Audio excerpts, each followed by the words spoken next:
Hi, YouTube. How are you doing? I'm doing okay. Just reaching for a cigarette here, just a moment. It's a habit to cover this, like, from the wind. Oh, it was funny. One time, I was on the back of a motorcycle, and my brother was trying to go faster, so I wouldn't be able to light a cigarette, but I did anyway. One match. It's pretty remarkable. But then I used to drive with my knee, roll a doobie, and smoke it, or roll a cigarette with one hand. I used to be able to do that. I don't think, I think I tried about, maybe 10 years ago or so when I sort of was able to, but not this old timer taught me how to do that a long time ago. I was 17 and I'm like, how'd you do that? And he showed me he just dug into his cigarette pouch, had the paper dug into the cigarette pouch and laid it in there all with one hand, rolled it up, smoked it, and I'm like, wow, that's pretty cool. So, um, not sure what I'm gonna stammer about today or if I'll be stammering or talking or ranting or who knows, right? I don't know. No, really, it's a happy day. I got my exercises in. I still got some work to do around here, but it's not a big deal. It's sort of enjoyable anyway. Oh, I started tomato plants from seeds. Uh, Tomatoes that we had gotten from the Amish that are heirloom tomatoes that I'm gonna grow, or I am growing this year. I almost put them outside and it frosted last night. So, um, I had to look. I asked Doug, I go, is it snowing out? And he goes, I don't think so. I go, wow. We turned on the outside light and saw it was just frost. But if I hadn't have covered my plants, if I had put them out there, they would have been dead. So it's a good thing I waited. Usually it's about either around Mother's Day or towards the end of May in Minnesota, we've been known to have frost. Although one year I had my garden in on April 18th, and that was even further north than where I live right now. So, yeah.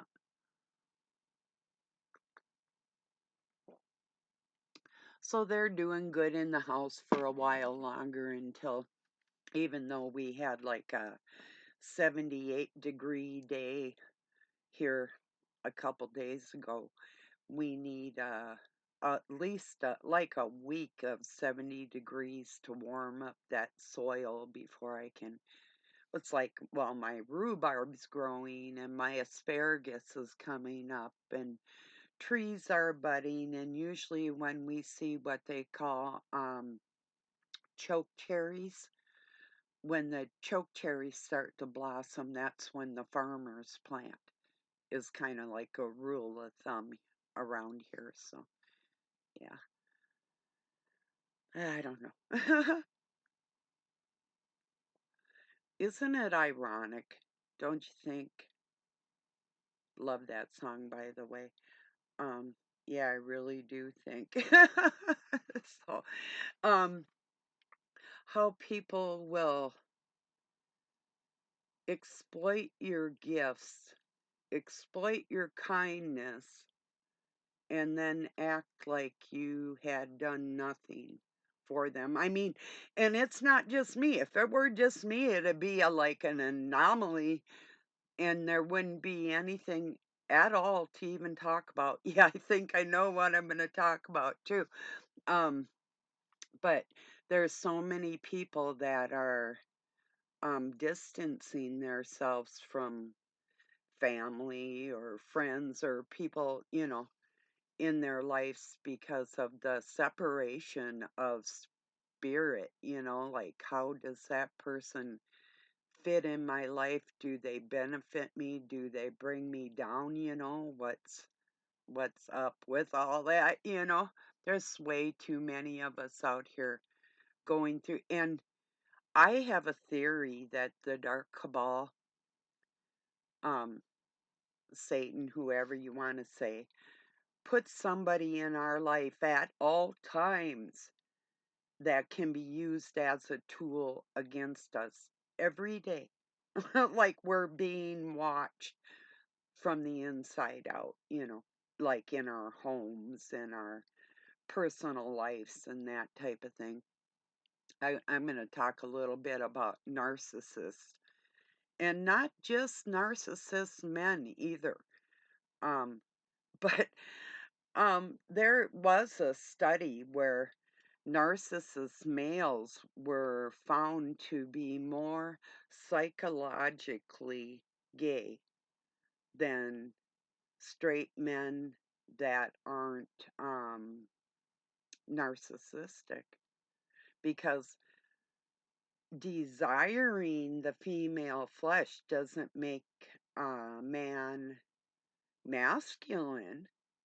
He could go out there and yell and scream like he's some big old macho creature, but he's actually out to impress the men in his life, not the women. A real woman wouldn't get close to that for $1 million or more, if you know what I'm saying. I'm not talking about people that have inner strength and true strength, physically and mentally, that don't feel the need to advertise that. But there's these ones, and like, this is what I never got. I really, I mean, I guess in a certain sense I can understand it, but these people that have relationships, like they have the boys' night out or they have the girls' night or whatever. I mean, I guess in a sense I can understand that, sorta, you know. It's like these car guys. Um, yeah, they like each other. They love their cars. A lot of them even think of their cars, that machinery, as a female, which is, like a boat. They'll name a boat like Emma or whatever. Um, yeah, whatever is right? Why? Case she sinks, you know where to send the eulogy, you know? Send it to Emma's mom. She'll like that. Anyway.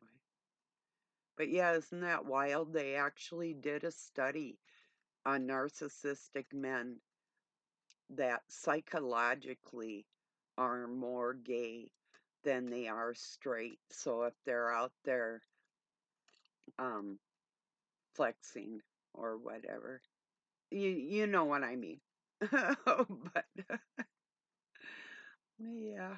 And there's like narcissists out there that admittedly um say they'll boff anything.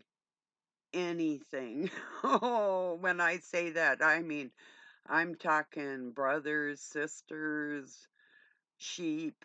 I used to have a saying when I lived in Montana, good old Montana, where the cowboys are cowboys and the sheep are scared. You know.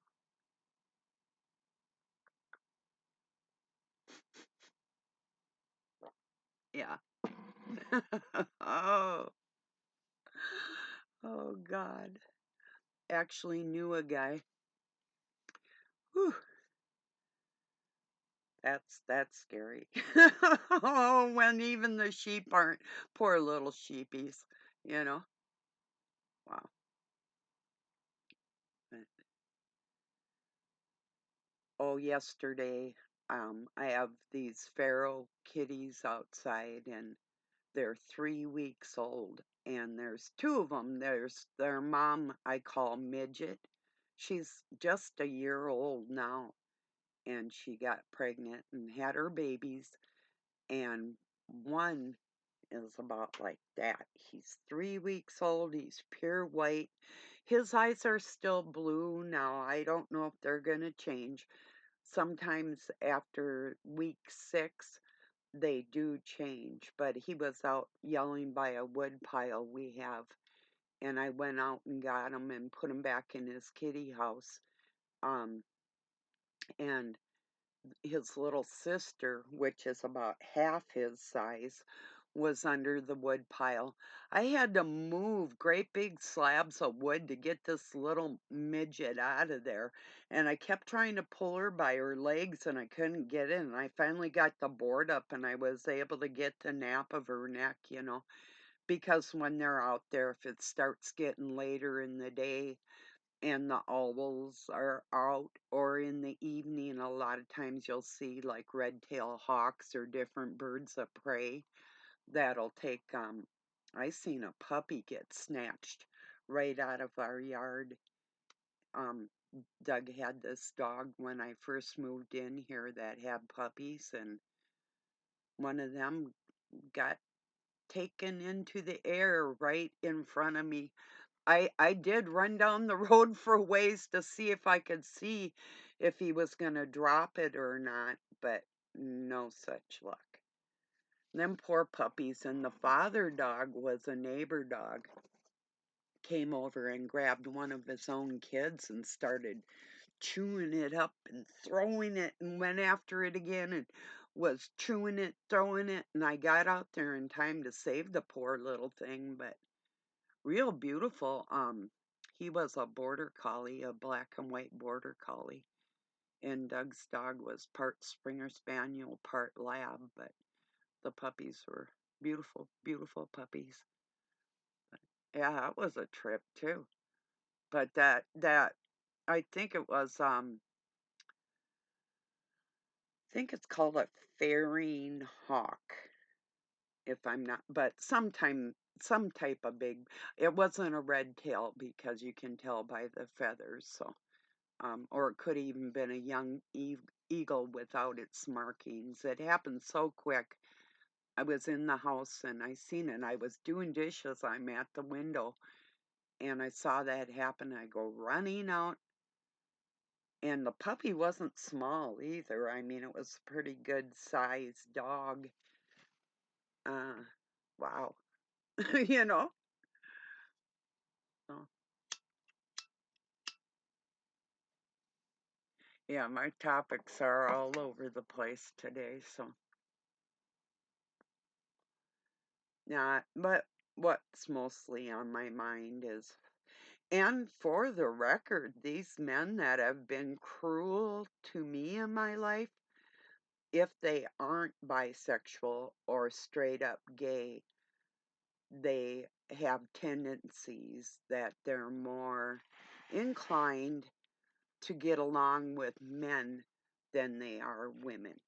You know, there's, I've heard people say, well, like, um, they've been in classes that where they excelled in things that like were typically known for like women type things or whatever, and it's like yeah, so did that make you more compassionate towards women, or did it make you want to be one, or you know so, I'm in a weird mood because I've had so many things in my life sabotaged by other people. And I'm not kidding. If you knew the lengths that these people have gone to stop me from excelling in any way in my life, it'd blow your mind. It really totally would. you know, but I make it somehow anyway. But wow, just the things that were done to stop work, school, um, building things, whatever it was. If I mention what I'm going to do in my life before I do it, people have the opportunity to mess that up for me, so I'm really careful that I don't divulge too much information. You know, it's like one time I was gonna build a horse barn, and I did not say a word. I just had the lumber delivered, and I started building it by myself. I built her barn, a corral, and fencing and everything. Some of the fencing Doug did help with, but yeah, I did a lot of it by myself because I didn't want anybody's ideas in there. Sometimes people make things too complicated for the situation, like and their movement. See, and I am a licensed contractor, but like their movements in building is slow. I mean, yeah, measure twice, cut once. Yeah, that's a good rule of thumb, but when you gotta measure 40 times and nothing's getting built, it's like, damn. I just throw stuff together. Here's my dimensions, this is what I need, and bam, frame it up, whatever, you know. But I was out there building my horse a barn, and she's standing next to me. Most of the time, she helped me. Not really, but sorta. She'd be there, and at first she was scared of like the noise of the building and whatever. Even hammering would sort of spook her, but she got used to it. I started singing to her when I was building too, like every time I'd hammer, I'd do it like with a rhythm and a little song, and so she got used to it. So, yeah, I miss that horse. She was a good girl. Good lawnmower, too, and a great watch horse, better than any dog ever. Of course, I mean, when you got like something that's 13, 1,400 pounds and this much taller than most men, that's a good watchdog. So, I thought about getting another one, but they can live 30 or 40 years. The same with dogs. I mean, if I'm not going to outlive an animal, I'm not going to go purchase one and leave it alone, you know. No, that's not cool. So, some people disagree. Some people think that, oh, if you go to a shelter and adopt a dog, and I've done that twice, but nah. If a dog comes into my life and it needs help somehow, then that's maybe kind of faded, like fate, like these kitties I take care of. That's not, I only do that because I found one frozen in our shed one time on a shelf. And after that happened, it's like if I can put food and water out for them so they don't freeze to death. Yeah, it keeps more of them around here, but then with wormer and I got to get out there, I have diatomaceous earth, and you take that, it's powdery, and you sprinkle it around where their activities are, and it keeps like the wood ticks and the fleas and all that type of thing off them, and keep them wormed and that type of thing, and so they're a lot safer than they would be just out on their own. And yeah, they're probably just barn kitties. Some people, dump their cats off too. They see a place like a country place and just dump them there. But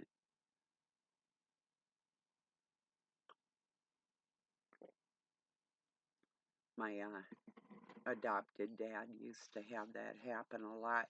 We lived on a T road out in the country, but they'd see this barn and the farm place and would think that, and two dogs, well, three dogs got dropped off there. One was a great big Gordon setter he kept named Toby, huge long haired dog, beautiful. And two other ones were um, wired hair terriers like Toto from The Wizard of Oz. I kept one. I called Toto, and the other one, like Mitzi or something, they called it. A friend of ours took that one. So, but yeah, people just dump their animals off. One cat that stayed around here um, was put in a cage and left down by a gravel pit past our creek here. And it had zip ties on it to keep the metal bars of the cage together, the corners, and she had chewed a zip tie and was able to get out of there. And I'm pretty sure it was her and her two kids I had seen walking in our yard, and then they never left. And a lot of the cats I have around here now are offsprings from that over 20 years ago now. So, yeah. But to leave it in a cage, I mean, why? Why even cage it to begin with? Why not just let it go? That's the most cruel thing I think I've seen. Well, maybe not. People used to put puppies in or kittens in gunny sacks and put bricks or rocks in them and sink them in rivers and stuff like that. So yeah, I've seen some pretty gross stuff. Anyway, I'll tell you about a gross thing Doug saw. It's about 3 or 4 years ago here. He was heading to another town doing something, I don't know, and he had seen these kids. They had like bikes and skateboards, and they had taken what looked like a muskrat or a fox, or he couldn't tell what type of animal it was, but they had attached it to mylar balloons, and it was floating down the highway as he was driving by, and these kids were watching their aerial creation. Isn't that gross? He's like, you don't believe what I just saw. I'm like, okay, shoot, whoa. Now that would be something weird, you know.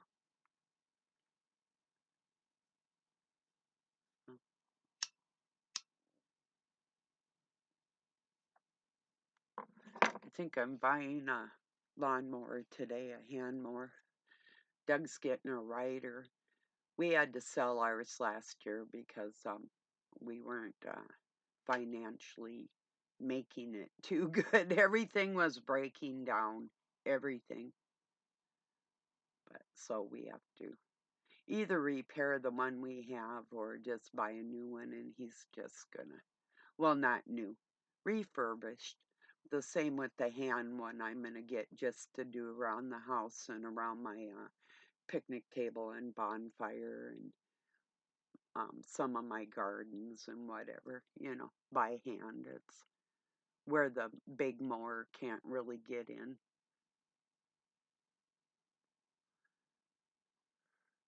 We have some weed whips, but they're a pain unless you have the one with the blade, you know, and which we might have, I'm not sure. But yeah.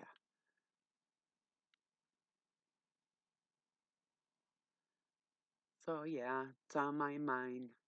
Macho men that actually really hate women anyway. And a lot of men do. Like I say, even if they act loving towards us, it's not a loving thing. Um, like to sexualize everybody, you know. I mean, no, I'm not against sex, and I'm not against people expressing that or whatever in whatever ways they do. I mean, the least gross it is, the more appealing I think it would be for anybody. But if you know what I'm saying, uh,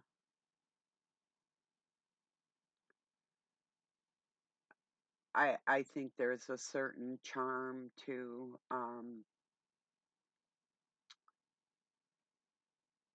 oh, what's the way to say this? Just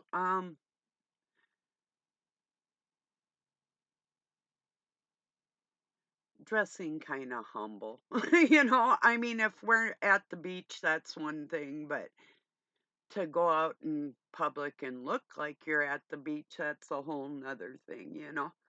So, I mean, don't get me wrong. There's time I was sunbathing, I threw on my shorts and I had these wooden clogs, slipped my clogs on, and I had a shirt, like a jean chambray shirt to go over the whole thing, but it was really hot out and we were going to some friend's house to pick up a car, something like that.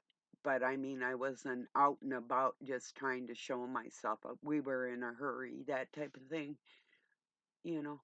But it wasn't my usual mode of dress out in public, if you know what I'm saying. Oh.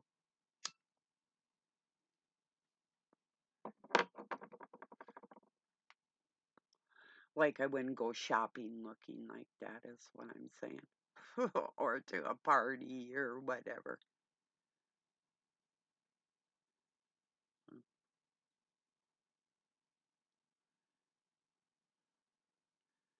So tell me, what do you think about men that boast their sexuality towards women? I'm not saying like you called them baby or darling, or like a lot of you I would consider sweethearts, you know, because your heart's sweet, you know. I'm not talking about something like that, men or women. I'm talking about the ones that it's like a little too much over the top, you know.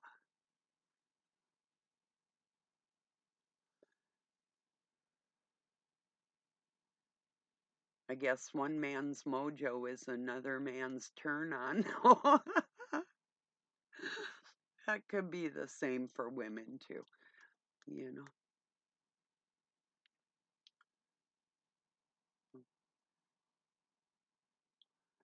I've been known to show men where their mojo is not.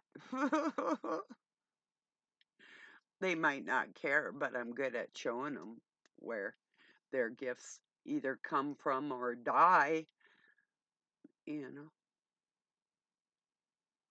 Some people don't appreciate gifts when they're given gifts, and they take advantage of them and use them towards other people, and that's not cool. And we've all known people like that that will use their sexuality towards us, not for us, but at us, you know.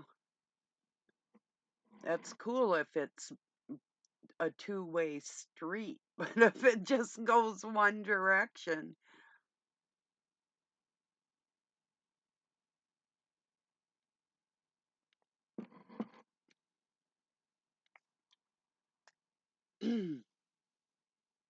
yeah.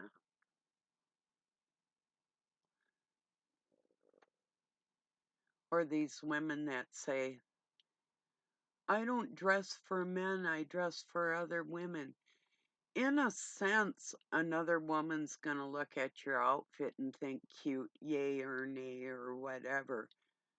But I always dressed either for comfort or what I thought was cute for me.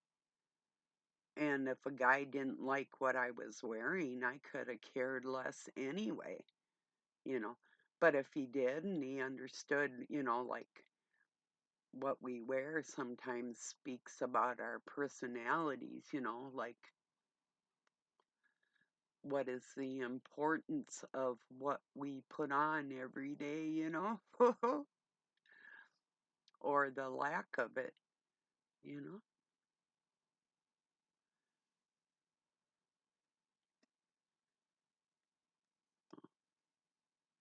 Well, I'm going to get this uploaded. Just wanted to say hello to everybody. Let you know I'm in a little better spirits today. I have my bad days. I know it's not. I mean, the society's gonna try and paint sorrows in life or hardships in life, like if you speak on it or talk about it in any way, like, oh, you're depressed or that type of shit. No, it's a actual thing that people don't just stay in one mood all day long. At least you would hope they wouldn't. Some do. Some take their disadvantages in life and use them as weapons towards other people. It's like, oh, I went through hell. Now I'm going to make sure you do just because I did. But it's the ones that haven't been through that much hell,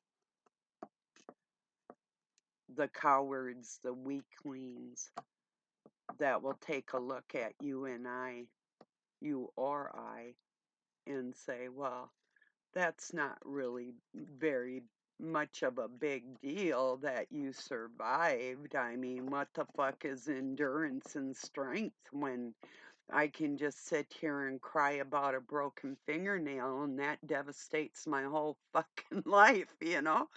Those type of people, avoid them at all costs, you know, big time. All right, everybody. I appreciate you joining me. Have a really good night or day wherever you're at. Peace and love from Pine City, Minnesota, USA.